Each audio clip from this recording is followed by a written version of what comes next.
We're going to talk to Shimooka today. We're going to discuss her experience on the CW show Arrow, playing Emiko Queen. We're going to talk about what it means to be an actor of Japanese Hawaiian descent in a business that has whitewashed Asian Americans for decades. And we're going to talk about struggle. It's an honest and really open conversation. So put the phone back in your pocket. Creating Behavior starts now.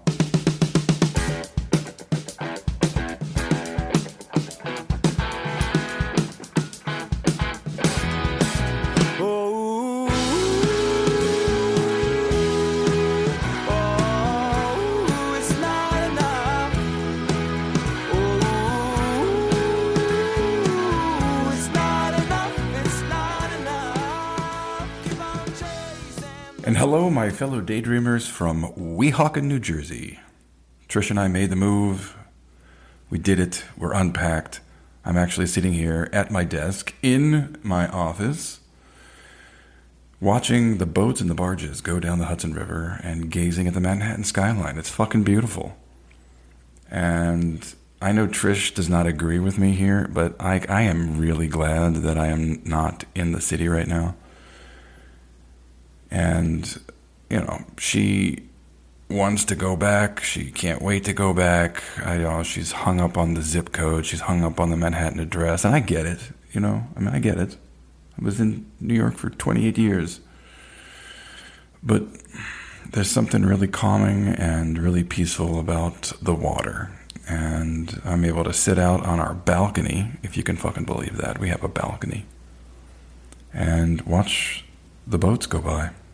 It's really peaceful, very calming to my soul and to my spirit. So I'm glad we're here. Trish is getting used to it, and I just got to keep praying and hoping that she comes around to my side. Because I really don't want to move in a year, which I had to kind of make that promise to her in order to even just get out of the city. She was like, Charlie, I'm only going to do this for a year. I'm like, sure, babe, sure. I just say whatever I need to make it happen.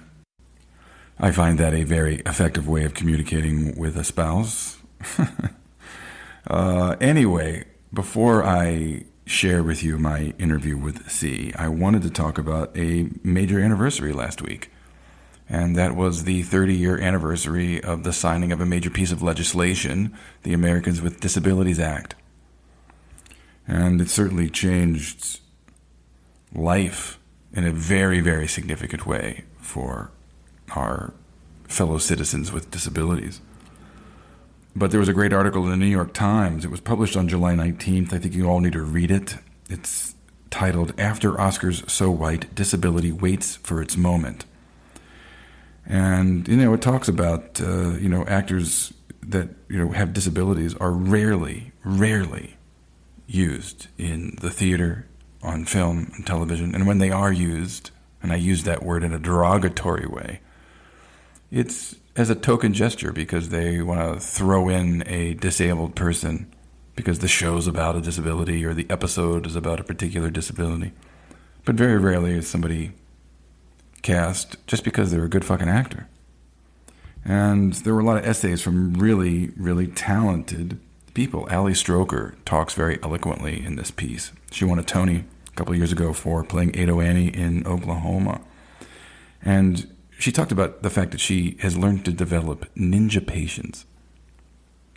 And she was talking about how, she would watch all of the impatience that her able-bodied friends and colleagues would have about things. And, how little they understood what real patience is about. Especially if you're confined to a wheelchair and you have to struggle with just the daily functions of life that we take for granted. Certainly I take for granted. And she said, if you can't accommodate me, then you can't and you don't get me. And she has gone so far as to say, I will no longer ever do a piece of theater where I have to be carried on stage. You need to accommodate my disability or I'm not going to do the show. And I think that's important. Marlee Matlin also writes in this article. Now, Marlee Matlin, she won an Oscar in 1987 for playing a deaf woman in the film Children of a Lesser God. And, that even had people criticizing her, saying, well, why should she be nominated for an Oscar? She's deaf, playing a deaf person. Where's the acting? And oftentimes you'll see able-bodied actors, most of the time really, able-bodied actors playing disabled people. There have been 59 actors nominated or who have won Oscars for playing someone with a disability. And just off the top of my head, there's Sean Penn in I Am Sam, Daniel Day-Lewis in My Left Foot, Al Pacino, Son of a Woman, Jamie Foxx did it with Ray. And I just think it's a good time, certainly on this anniversary, to, as actors, educate yourself, educate ourselves, and begin to start to fight and champion for more work and more inclusion to our disabled artists. It's important. Now, let's get to my interview with Shimooka. I hope you find it insightful and learn a few things, because I certainly did. Here you go. When did you leave the studio?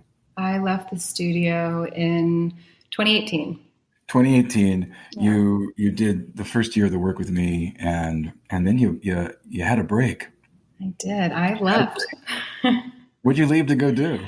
Right after the first year, I booked Arrow. Yeah. As a series regular. Yeah. I watched all those videos of you working out and doing the stunt and the physical work for that. That was amazing, and looked grueling to me. And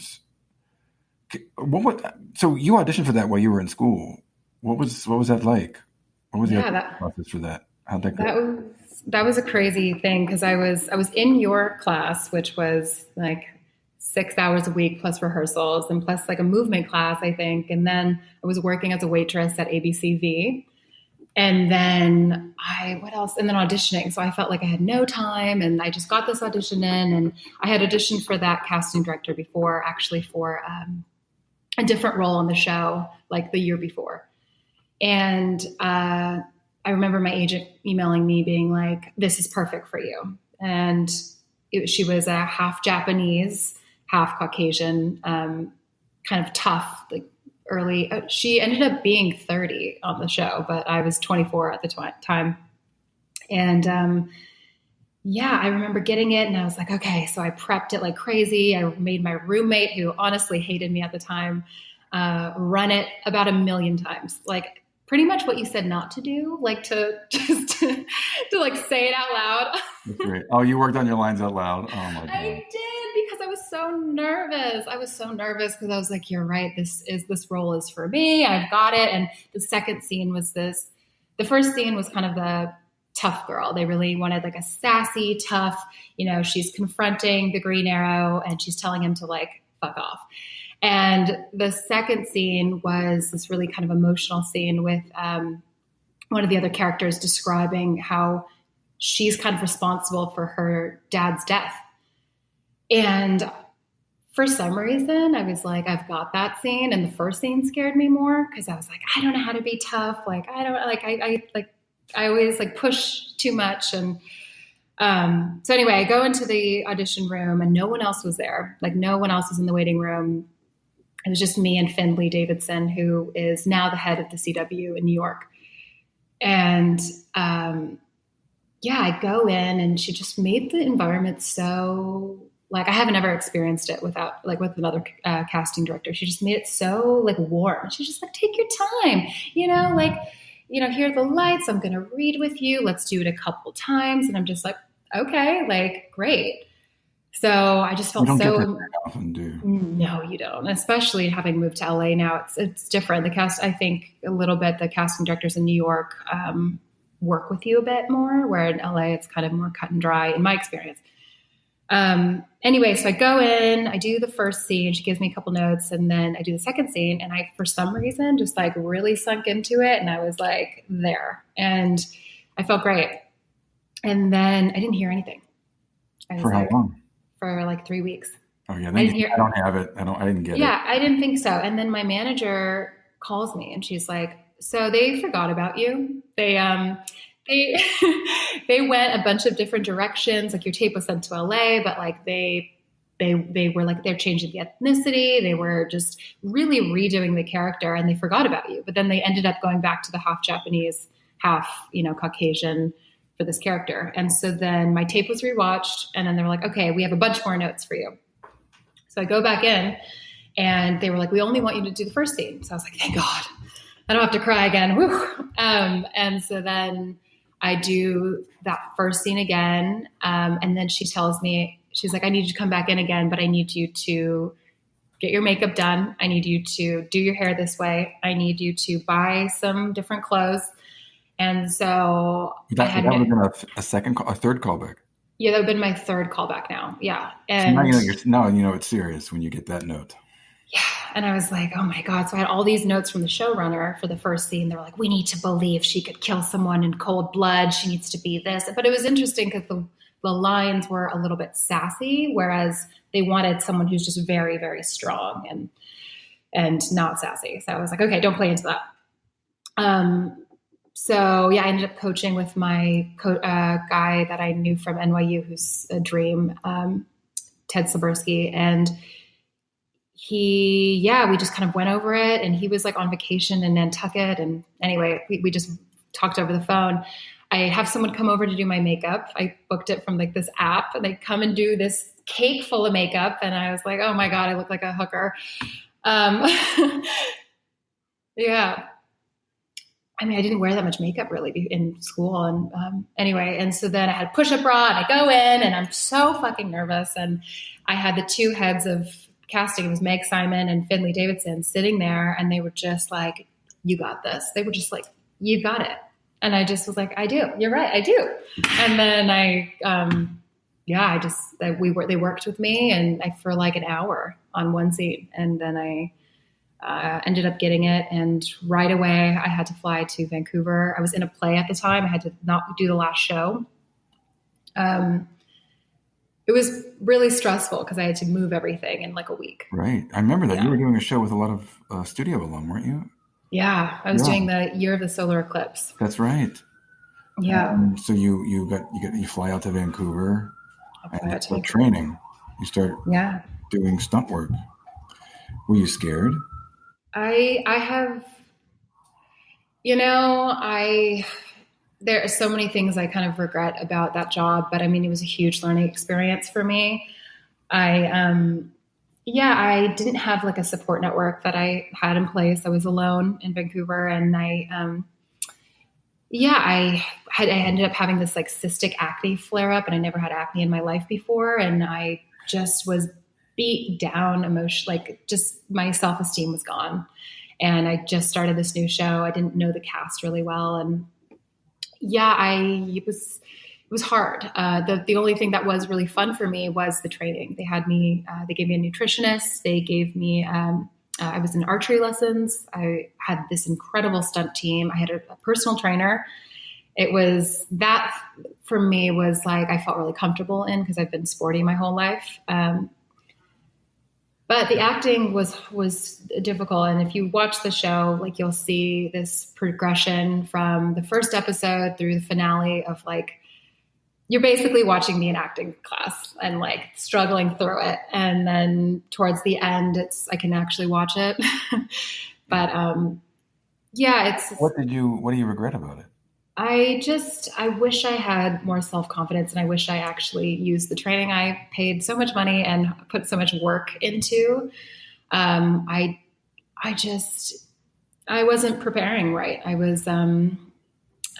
got a script, and I, read the lines. I kind of knew the basic thing. I didn't emotionally prepare a lot of the scenes. I was so in my own head of how I looked based on my skin was so bad. They had to put a face filter on my face, in post.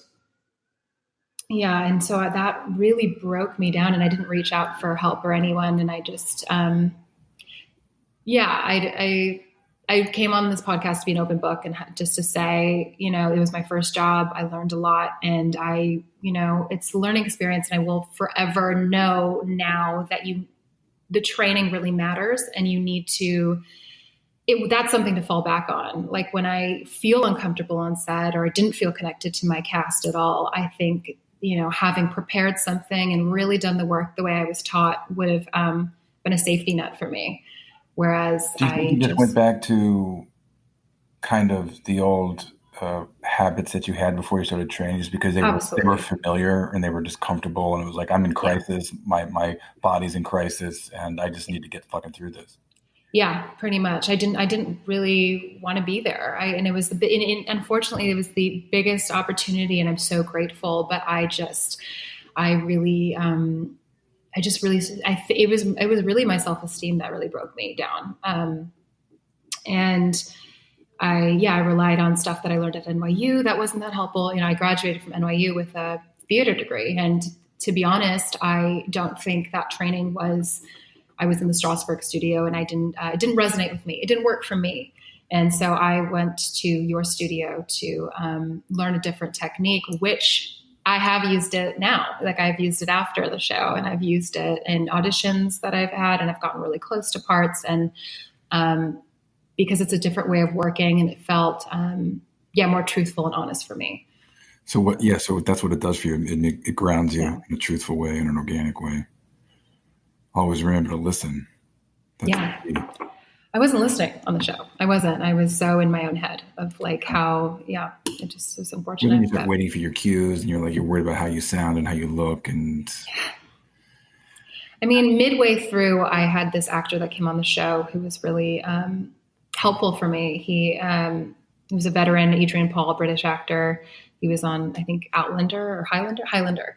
And he was like, stop pushing like these scenes. Don't push this, because I had to be this really formidable villain. And he was just like, strength isn't always about power. He was like, it's about intelligence. Like, you have more knowledge than me in this scene. You have something that is more powerful. And I just was like, oh my God, you're right. I'm totally just like pushing aggression in all these scenes where he was like, hold back. Like there's another way to be powerful. And I was just like, duh. He was the kindest. That was one actor I really connected with on the show. And he was a guest star for a couple episodes, and he played my kind of father figure. And he was kind of like a father figure to me on the show, which was really wonderful.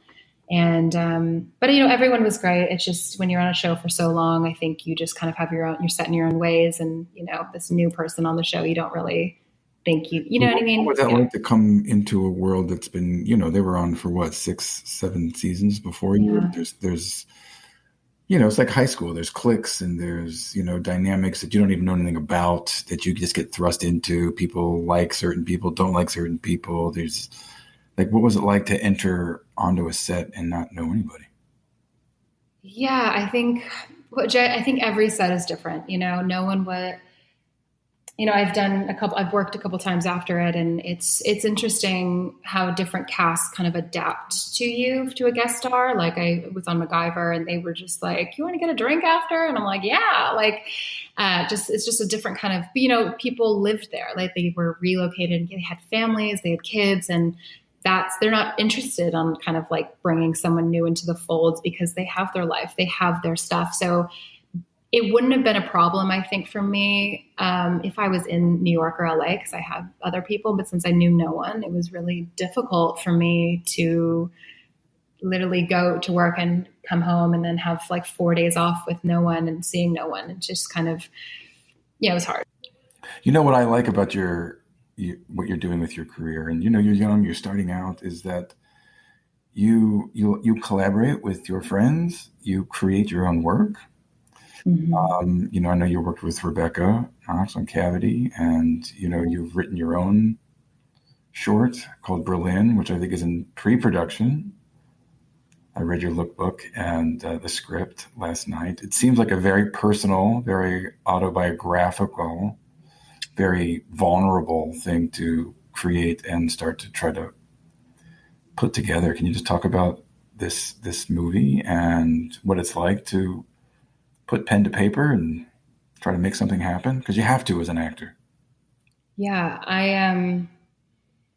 I actually took this class called Screenwriting for Actors, one-on-one, when I was in New York in 2017. And one of the assignments was to basically write something and pitch it to her. And it's a 2-week class. And I was like, what am I going to write about? And I had gone to Europe the year before, and I had this kind of wild experience in Berlin. Ended up, being out of this couple's house in the morning really early, and I didn't have my contacts in. My phone was locked, and it was like my second day, and I was terrified because I was like, how the fuck am I going to get home? And I was crying on the street, and this man actually got me home, and I ended up finding out that he was like, where do you live? And I was like, I don't know. And he was like, is there a restaurant you went to yesterday? And I was like, oh, yeah, yes, Kreuzberger. And then he like Googled it, and then he got me on the U-Bahn train, and then he walked me home, and it was like the nicest thing ever. And anyway, it was one of the most terrifying things in my life. And I just kind of wanted to, first it was a class assignment, but then I kept looking back at it over the next couple of years, and I was like, I could write something about my coming out experience, because that has been, oh God, that has been a lot. I am now in a relationship with a woman who I've fallen in love with. But for the most of my 26 years, I have really struggled with romance, with anything, because I didn't accept who I was, and I had so much kind of shame about being queer. And so I wanted to kind of meld those two things together and write a script that was deeply personal and was about my kind of it's fictional because not everything happened in the script, obviously, but it's the character goes to Berlin. She, is supposed to go there with her best friend. She has this romantic, wanting to have this romantic relationship with, and then that friend bails out of like fear, and she's just left alone, and she's kind of put on this wild night of really facing her sexuality. And she kind of faces all these emotions that I have faced in my life, and all in the span of one night. And then at the ending, she's kind of on the way to self-acceptance, which has kind of been my path. I'm curious as to, you mentioned the shame that came from coming to terms with your sexuality. And is this just a product of growing up and being parented a certain way, or what was that journey for you? And did you know you were gay at a young age? Yeah, pretty young, actually. Pretty much my whole life. And my mom, it was funny. My girlfriend, we went to my parents' lake house, and we all went to dinner, and my girlfriend's like, so did you always know Steve was gay? And my mom's like, no. And then it's like silent. And then she was like, yeah, I had a feeling. And then my girlfriend's like, when? And she was like, well, about second grade. And I'm like, how? I'm like really feminine. And she was like, well, you never swooned over boys like most girls did. And I guess that's true. I don't know. But I've always known. And you struggled. Yeah, my mom is such a strong she was a single mom for most of my life. And she kind of just gave me advice on how to be. Like, I think she didn't know for sure, but she was always kind of giving me tips for men and like how to date them, how to get them. And I just was always like, this is wrong. And I didn't really have a lot of, queer content like there is today to be like, oh, there's feminine, women out there who like feminine women, and that's normal. Like, I don't know. It's a thing. It's accepted. And when I was younger, I just kind of was like, oh, I don't look like the stereotype of what a lesbian is, so I must not be. And I just was so shamed, and I dated men, and like, if they liked me, that's what I should do. And that kind of, that's how I was. Yeah. And it was really difficult. And it wasn't until I moved to New York and I had a lot of gay friends. I didn't have gay friends growing up. So, but when I was in New York, my whole circle of friends were, queer, and I still struggled, but like it was easier, than it was growing up in kind of Northern California suburb. Um, but yeah, it's been, and then I wouldn't say I've fully accepted it until I fell in love for the first time. Interesting. So Yeah. And your that current girlfriend is the first time you've fallen in love, period? Like with anyone? ever. Wow. Yeah. Ever. Good. Yeah. Congratulations. That's great. Thank That's really you. great. Falling in love is such a wonderful human experience. It is. And also it really opens you up, because I remember being in your class and you were saying, you're like, you have a wall of plexiglass in front of you. You are so guarded. And I'm like, that was so true, because I was hiding my whole life. I didn't want people to be close to me because I didn't want them to really like find out who I was. Or I was in my script, I have this follower motif kind of that's following her around. And it is really what it felt like, because I never wanted to be found out. Like I didn't want someone to whisper and be like, oh, I think she likes girls or something. I just was always hiding it and being like ultra feminine. And yeah, I don't know. It was, well, how has coming out changed in, you as an actor and as an artist? It must have shifted something in you deeply.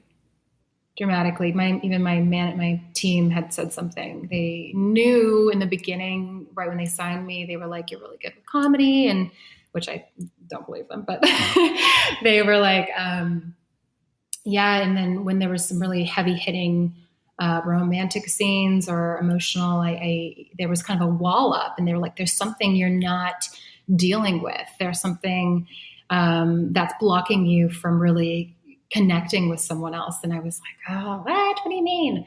And then having gone into your class, oh my God, it wasn't even, I think it was, I can't even describe, I think it was really, really being present with other people, which I didn't do before, I think, and really allowing them to see me. Well, it certainly took a while for you to find your voice, your backbone. Yeah. And I think that's one thing that Meisner really does for you in the first year. It helps you find your voice. It helps you find your backbone. It helps you get comfortable expressing yourself, standing up for yourself, and watching you really come to life for the first time in those early months was amazing, because you were like completely distanced from that part of yourself. And then once that dam broke, like you could see, oh, you're a force to be reckoned with. Like you have something to say.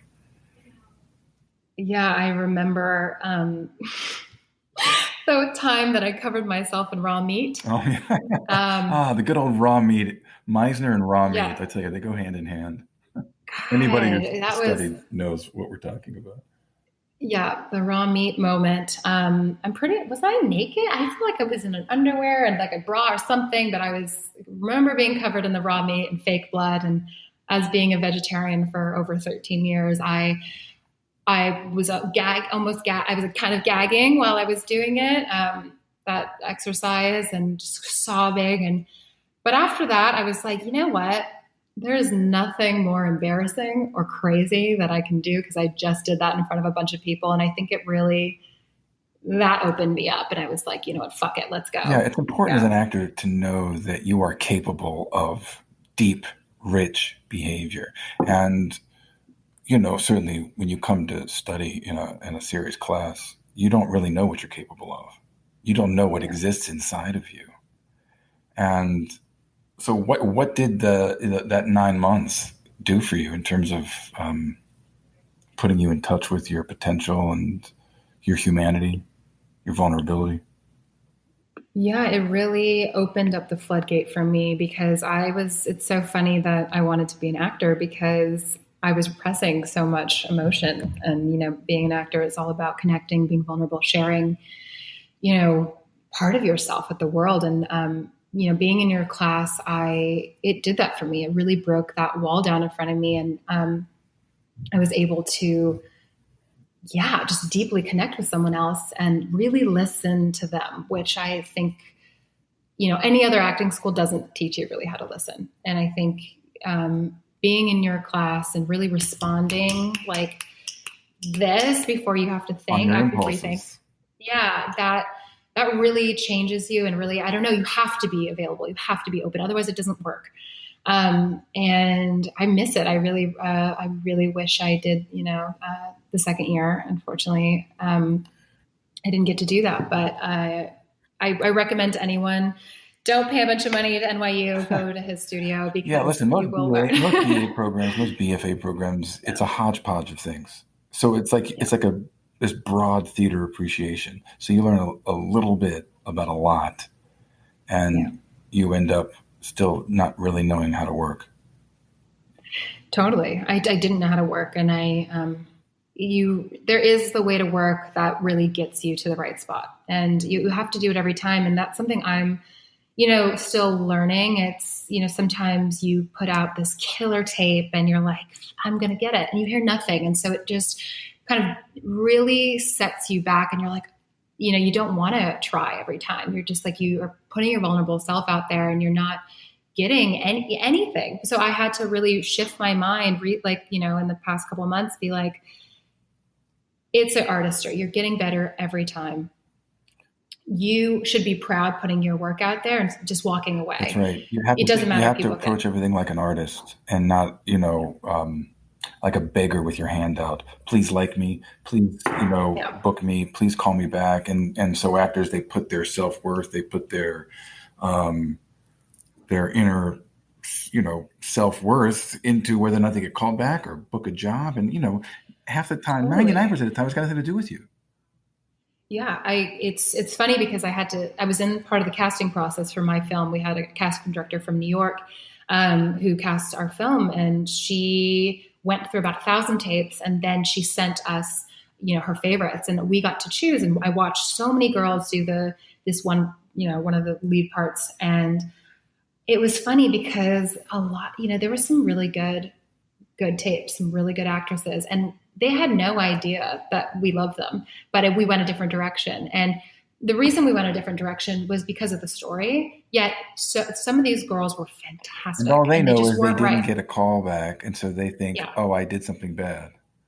Yeah. And that's how I have operated before. Because I was like, oh, like they hated me. Oh my God. And it's really you really have to separate.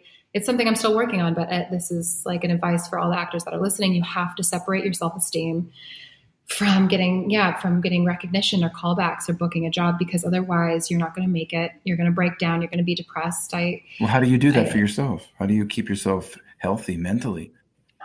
Honestly, I just go in, I tape with my girlfriend. I have a fun laugh. We have fun, and then I just stop thinking about it. I take a bath. I've been meditating. I do a lot of yoga, and I mean, that's what everyone says, but it is helpful to get in your body and really breathe. And, and just not focusing on it. And, and also doing a project of my own has shifted my focus a bit away from booking and not booking, because I have my own project to worry about. I am in control. I'm in the driver's seat. I'm starring in it. I'm producing it. I'm co-directing, and I've written it. And so it feels like I have some sort of like grip on my life. Whereas sometimes it does feel like you're at the hands of people you don't even know, people like you're not in the room with, and what I would love to get your advice on, because I think there are so many actors out there that know they've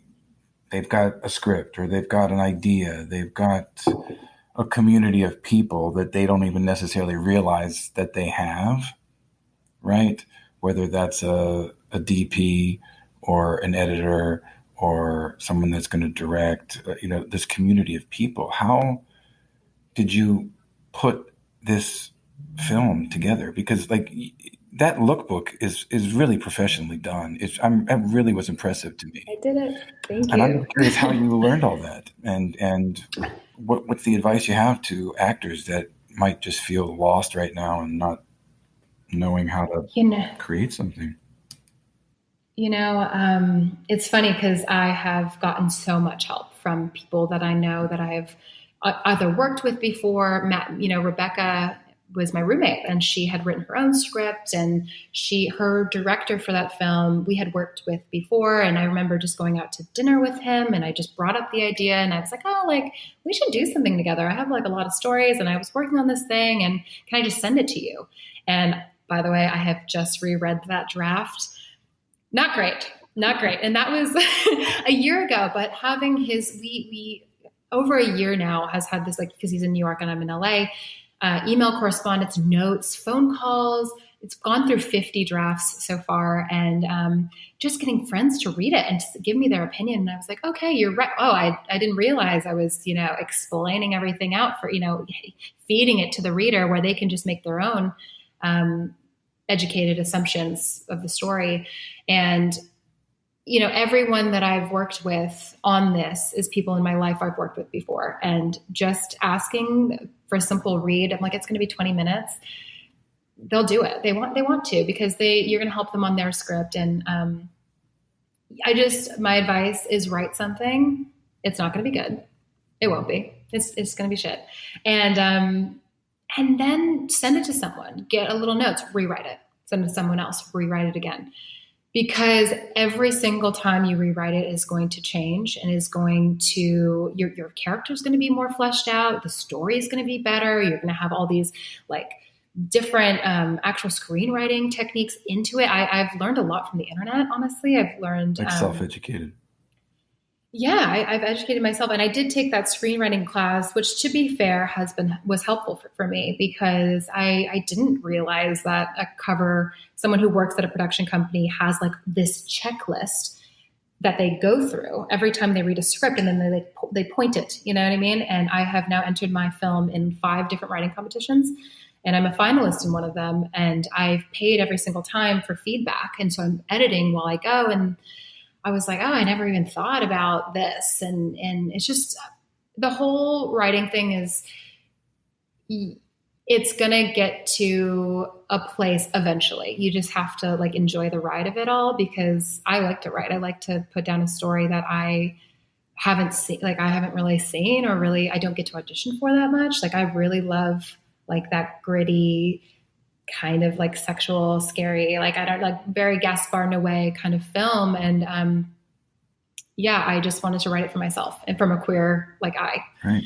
How would you describe the importance of relationships as an actor in this business?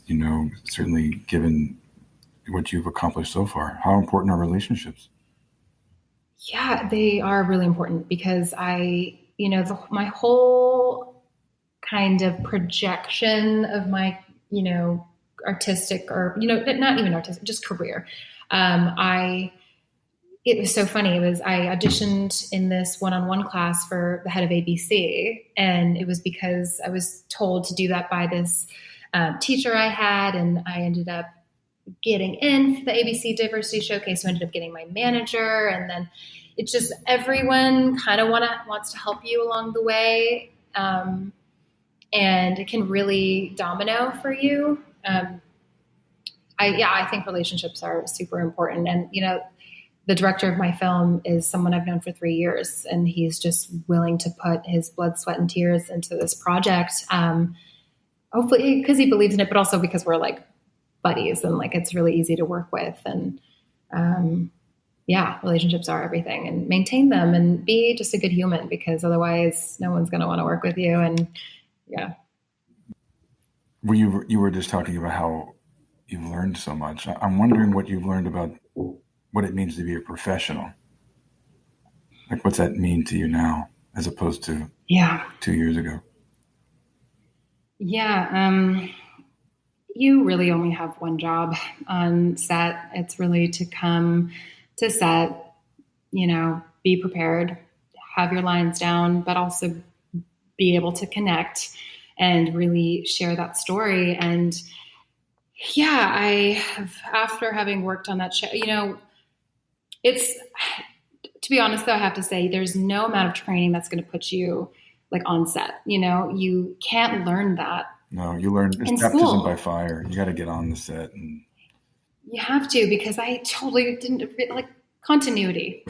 That is huge. Something you can get to completely fuck up an entire day by not knowing that. My You can. And my first big scene, I didn't even I was it was a train wreck because I was picking up glasses here using this hand, and it was this emotional scene, and I was like worried about the continuity, and that is something that is now second nature, having worked for 13 episodes and then have done other jobs, but that will become second nature. So there is part of like give yourself some slack on your first job and being on set, because you really won't really know how to train for that until you're there.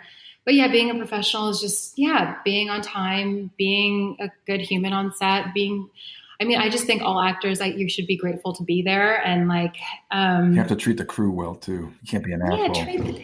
That's the thing. Don't treat the crew poorly, and just, I don't know, why wouldn't you want to connect with the people you're connecting with, So don't isolate yourself in your trailer, or just, I don't know. It's just, to me, I see what a really good working professional does. And then I also have seen like not. So, but I was also part of that problem. I wasn't that prepared. And that's something that is part of your professional job. It is. In getting ready to talk with you, I started to just do a little more work and digging into the whole subject of whitewashing. And I thought it would be a good topic to talk with you about. I told you this off mic. I saw somebody with a T-shirt, and all it said were the names Scarlett, Matt, Emma, Tilda. That was it. It was an Asian American actress, and she was wearing that shirt. And I thought, oh, this is the white guy in me. Oh, she just must really love those actors. And that wasn't it at all. It has to do with those 4 white actors taking the part of a character that should be cast as an Asian American. Scarlett Johansson did it in Ghost in the Shell. Matt Damon did it in The Great Wall. Emma Stone got ripped because she did Aloha. Tilda Swinton, my God, in Doctor Strange. I think her character is called the Ancient One, for God's sake. She shaved her head. And this is like in the last couple of years. And I didn't know this. Asian Americans make up 5.6% of the population, but you only make up 1% of major character work on film and television. I'm just wondering, if you have any thoughts about this subject. Because, usually Asian Americans, you're playing a couple of things. You're like tech nerds or assistants, doctors. Most of the men are emasculated. They're desexualized. Women are playing masseuses. They're playing prostitutes, submissive, right, fragile. All these stereotypes that we have attached to Asian Americans. Yeah. It's funny because with the whitewashing, it's funny that those big actors would take a role that's not meant for them. That's what shocks me more than anything else, that those actors actually took the part. Not so much the studios, because that's just embedded, indoctrinated white supremacy. But like, you're an artist. Like, you didn't read it, you didn't know. Maybe they were like, oh, well, it could be a white person. I don't know. They just needed money. Who knows? But it's not right, and they shouldn't have done it. And I think Scarlett Johansson did not do the movie, or she did. She did do it. She did do it. Right? Yeah. She did do it. Yeah. Oh, okay. Well, yeah. I don't know what black wig. I think I don't know what people are thinking. I don't also know the people who they surround themselves with, because wouldn't anyone else raise a flag to them? Who is their team? Somewhat blame all around. I had Cal Penn. I read Cal Penn posted some of the racist character breakdowns that he got. And here are a couple. Gandhi lookalike, snake charmer, Pakistani computer geek in perpetual state of perspiration. And these are character breakdowns. I would definitely say there are stereotypes, especially for a young Asian woman as well. Like, I'm a 4th Asian, and I consistently go out for hackers, anything in tech, someone who's obsessed with Instagram, fashionistas. There's just like this very like social media obsessed or like tech obsessed. I'm always going out for that. And they usually want like a fast paced kind of speech pattern or something. Yeah. And I'm like, I just How want do to do you feel action about movies. I that? don't want to do that. You know, I realize now this is all part of my own self-education as a white progressive liberal who is, certainly racist because I'm white. And this is all just born out of our white exceptionalism, white superiority, white supremacy.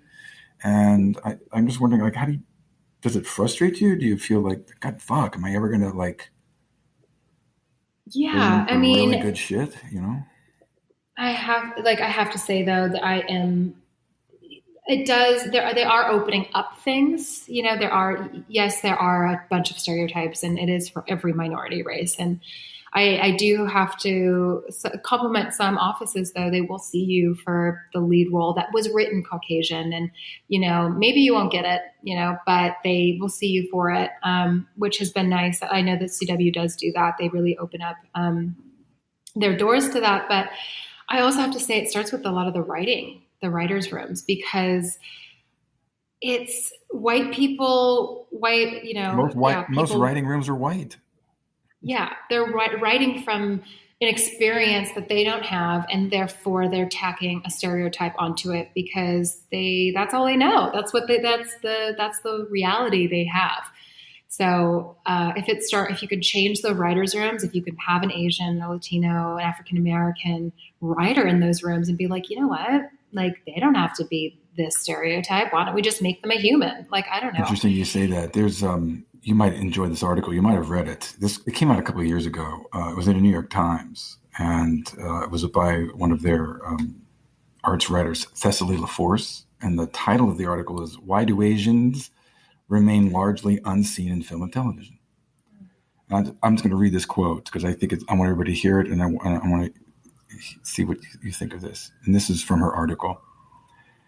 "I think that you refuse to see us, to look at us for who we are. As with so many other minorities in America, you are comfortable enjoying the work we make. But representation is about demanding more, and more leading Asian American actors, more films in which we are allowed the everyday banalities of our existence, the anxieties of boredom, the simple gestures of affection. It's about showing that you are like us, not the other way around, not adjacent, not other." I totally agree. It's a great quote. I think, there have been more Asian-led films recently. There's, Crazy Rich Asians. There's the Mulan movie. But I also have to say those movies are about their race. There's like a huge race element to it. Whereas just like the African American community is asking, like, can we just play people versus like, why do you have to talk about my race the entire time? Right. I It's also remember with watching gay, Sandra Oh in Sideways. Did you ever see Sideways? It's great. She plays Sideways. Thomas Hayden Church's girlfriend, and like there's this scene where he cheats on her or something, and she breaks his nose, punches him in the face, and she was fully alive and had all this rage. And I just remember thinking to myself, you just don't see that very often, that Asian American actors get a chance to just play. That's right. Be Sandra Oh is a force, though. I watched Killing Eve. It's one of my favorite shows, and Do you know an MFS alum, Suzanne Heathcote, is the showrunner. She did the 2 program. Is she really? Oh my God. She's the showrunner for Killing Eve. Well, congrats to her, because that is a really well-made, well-acted show, and it's just, she's great. Yeah. There are a lot of really great. I mean, Constance Wu, I think, is really talented. Oh yeah. Pun Bandhu, his career has been incredible. He went to Yale. He has a great quote. He says, "We're the information givers. We're the geeks. We're the prostitutes." And yeah, I don't know. To me, it's embarrassing, certainly, I think, and it needs to change.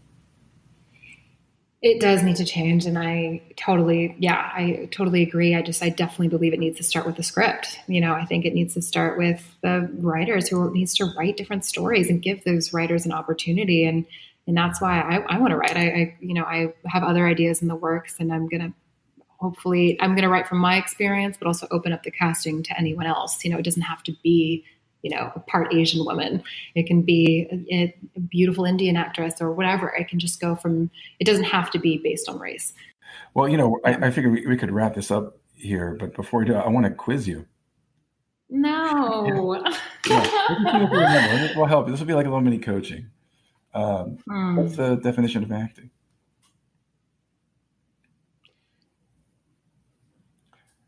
Wait, no, I know this one. I know. It is. Yeah, it's truthfully doing under imaginary circumstances. That's right. Acting is doing everything. Yeah, acting is doing. That's right. What's the bedrock of acting? What's everything rest on? Listening. That's right. Really listening. I know that. Really answering. Really responding. Do you remember what the principle of acting is? No. The pinch and match. The pinch and match. Oh, don't ouch more than don't pit. Wait, if the pinch is, don't ouch more than you pinch. That's right. Don't ouch louder than you're pinched. Louder than you pinch. Yeah. I don't do it unless the other person makes me do it. Yeah. What's the smallest unit of acting? Oh, I know this one. Moments. Yeah. Tell me, for you as an actor, to be listening, present, and in the moment. What does it mean for me? What does it mean to you?